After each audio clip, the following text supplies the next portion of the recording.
L'Empire du Mali, il avait été fondé par Soundiata Keïta. L'Empire du Mali avait un État fédéral très organisé, avec un parlement, s'imagine, dans les années 1200, un parlement. En Europe, on va juste attendre 6 ou 7 siècles pour arriver à cette chose-là. Et l'État était très organisé, avec une armée, avec un système d'enseignement, avec un trésor public. Il organisait l'extraction et la vente de l'or. Il développait l'agriculture, coton, arachide.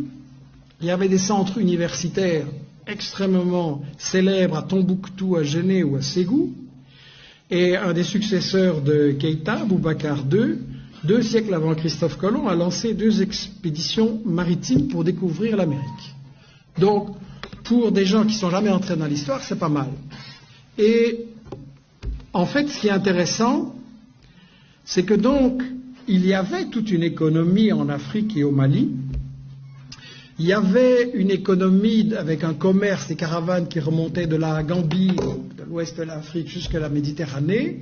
C'était effectivement contrôlé, organisé par les Touaregs. C'était un commerce extrêmement prospère. Et quand le colonisateur français est arrivé là, intéressé par les matières premières, qu'est-ce qu'il a fait? Il a totalement disloqué, brisé ce commerce. Pour gérer le commerce et l'économie, il a importé des Libanais et des Grecs.